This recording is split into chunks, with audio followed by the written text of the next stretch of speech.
Hey everyone, I'm Diana Davison, advocate for the falsely accused and wrongfully convicted. Now, I just got my voice back, so I'm going to do a series of short videos to catch you up to date on what I've been working on.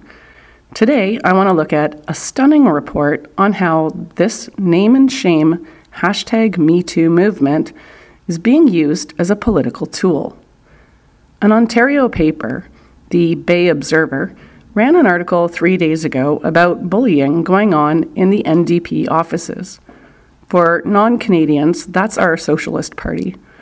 One of the items reported is that a worker described a situation where the MPP tried to get her to file a false sexual harassment accusation against a fellow worker in order to create grounds for that employee's termination.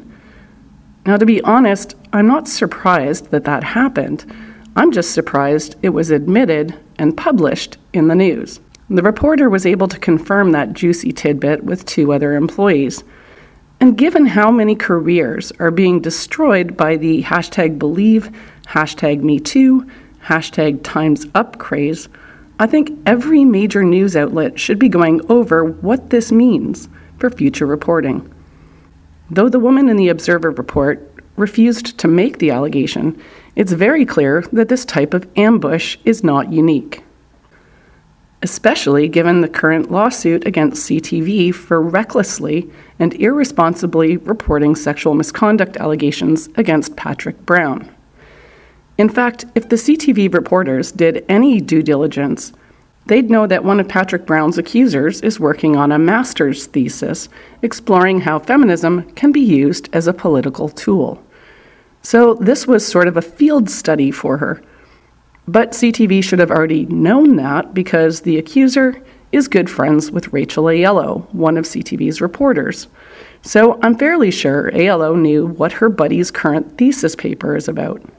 One of the things reporters are supposed to be wary of is the possible motive that sources may have for providing information, even when they don't already know the motive is nefarious.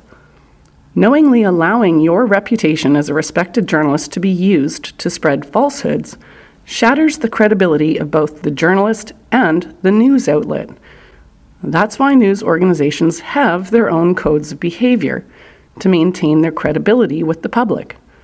Now, Patrick Brown was set to become the next Premier of Ontario, and the CTV allegations resulted in a forced resignation within hours of their publication. Both of their sources were friends with CTV journalists, and despite claims that a lengthy investigation was done with tons of legwork, the target, Patrick Brown, was only given a few hours to respond to the allegations. Actually, Glenn McGregor only offered an on-camera interview with no option given for a written response. I happen to know this as a fact. That request was not even made directly to Patrick Brown. So Brown was supposed to get word of the accusations through other people, get off the tennis court where he happened to be at the time, get himself to a CTV station, and give a live interview that would be included in the story at 10 o'clock that night. So that also means time for them to edit in the footage of his response as well. At no point was he given an opportunity to provide evidence of innocence that would quash the story. He was simply told that they wanted an exclusive on-camera interview before they destroyed his life. And he should do that. Why? Because, CTV had been so nice to him. This is what we're being told was fair and responsible journalism. Now, it's been 3 days since the Bay Observer reported that MPPs are soliciting false accusations of sexual misconduct from members of their staff. And not a single mainstream news outlet has thought that was interesting enough to follow up on. Andrea Horwath, the leader of the NDP, was quick to state her zero tolerance of Patrick Brown based on what turned out to be false allegations. Does she have a zero tolerance policy on the solicitation of false accusations? Because I'm pretty sure that's a criminal offense, and the MPP who tried to do that should be charged.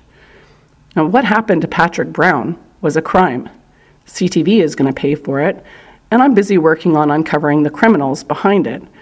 Meanwhile, if Andrea Horwath wants to get to the bottom of workplace bullying, she should start with her own office and release people from their non-disclosure agreements. That's all for now.